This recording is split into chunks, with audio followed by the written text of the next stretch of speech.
BJP రాష్ట్ర cell కో కన్వీనర్గా నూతనంగా నియమితులయ్యారు కళ్యాణ్ చక్రవర్తి గారు. మాట్లాడదాం పార్టీని ఏ విధంగా బలోపేతం చేశారనే అంశం పైన. సార్ నమస్తే. మొదటిగా కంగ్రాచులేషన్ సార్. మీకు చెప్పండి, బాధ్యతగా అంటే బీజేపీ పార్టీ బాధ్యత కలిగినటువంటి ఒక పదవి మీకు ఈ రోజు వచ్చింది. మీరు దీన్ని ఎట్లా ఫుల్ఫిల్ చేస్తారు, ఏ విధంగా కార్యకర్తని కలుపుకొని? నమస్కారం అండి. ముందు నాకు బీజేపీ పార్టీ రాష్ట్ర సెల్స్ కో కన్వీనర్గా బాధ్యత ఇవ్వడం జరిగింది. దీనికి మొట్టమొదట రాష్ట్ర అధ్యక్షులు మాధవ్ గారికి, అలాగే మా సంఘటనా మంత్రి మధుకర్జీ గారికి నా కృతజ్ఞతలు తెలియజేస్తున్నాను. ఇది చాలా బీజేపీ పార్టీని బలోపేతం చేయటంలో ఈ సెల్స్ కీలక పాత్ర వహిస్తాయి. దానికి గాను ఆ బాధ్యత నాకు ఇచ్చినందుకు ఆ సెల్స్ అన్నింటినీ స్ట్రెంథన్ చేసి తద్వారా సోషల్ ట్రాన్స్ఫర్మేషన్ బాగా తీసుకురావడానికి మేము బాగా కృషి చేస్తామని తెలియజేస్తాం. ముఖ్యంగా కూటమి ప్రభుత్వంలో బీజేపీ కీలకంగా వ్యవహరించిందని చెప్పొచ్చు. రాబోయే గ్రామ పంచాయతీ ఎలక్షన్స్ కావచ్చు, అనంతరం రాబోయే ఏదైతే శాసనసభ సంబంధించిన ఎలక్షన్స్లో బీజేపీ అప్పటివరకు ఎట్లా బలోపేతం అవుతుంది? బీజేపీ యొక్క నిర్దేశమే దేశ నిర్మాణం, వికసిత భారత నిర్మాణం, విశ్వగురి వెళ్ళటం. దాంట్లో భాగంగా మేము ఈ సోషల్ ట్రాన్స్ఫర్మేషన్ తీసుకురావాలి. దానికి ముఖ్యంగా మా మోర్చాలు, సెల్స్ వీటిని స్ట్రెంథన్ చేయడం ద్వారా మేము అది సాధించగలం.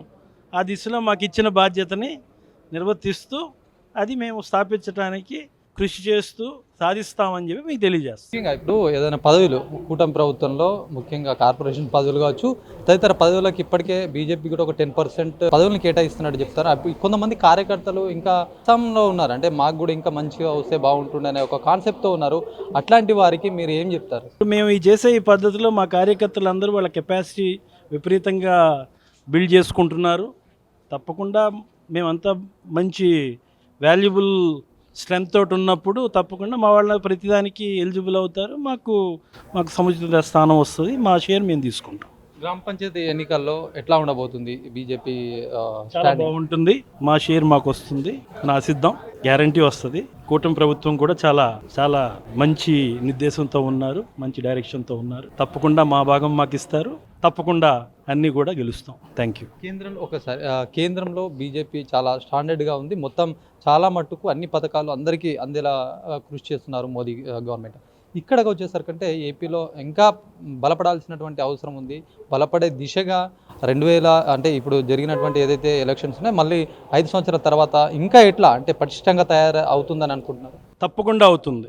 అక్కడ కూటమి పార్టీ, అక్కడ నేషనల్ పార్టీలో మా ప్రధాని నరేంద్ర మోడీ గారి సంకల్పం ఏదైతే ఉందో, ఏవైతే స్కీమ్స్ ఉన్నాయో, ఏవైతే అభివృద్ధి కావాలనుకుంటున్నారో అన్నీ కూడా ఇక్కడ మా కూటమి ప్రభుత్వం ఆ నిర్దేశం ప్రకారం 100% చేయటం జరుగుతుంది. ఇక్కడున్న ముఖ్యమంత్రి గారు నారా చంద్రబాబు నాయుడు గారు కూడా చాలా విజనరీ. ఆయన కూడా ఆ విజన్ అందిపుచ్చుకొని చాలా బాగా చేస్తున్నారు. తప్పకుండా అన్ని సాధిస్తామని నాకు. ఇది మొత్తానికి రాబోయే ఎలక్షన్స్ ఇక్కడ గ్రామ పంచాయతీ కావచ్చు, అనంతరం జరిగే శాసనసభ ఎన్నికల్లో సైతం మేము అప్పటి వరకు బీజేపీ మరింత దృఢంగా తయారవుతుంది. ఇప్పటికే కార్యకర్తలు కావచ్చు ప్రతి ఒక్కరిని కూడా కలుపుకొని ముందుకెళ్తున్నామని చెప్పి కళ్యాణ్ చక్రవర్తి అయితే చెప్తున్నటువంటి పరిస్థితి. కెమెరా పర్సన్ సందీప్తో శ్రీనివాస్, అభినవ్ భారత్, ఒంగోలు.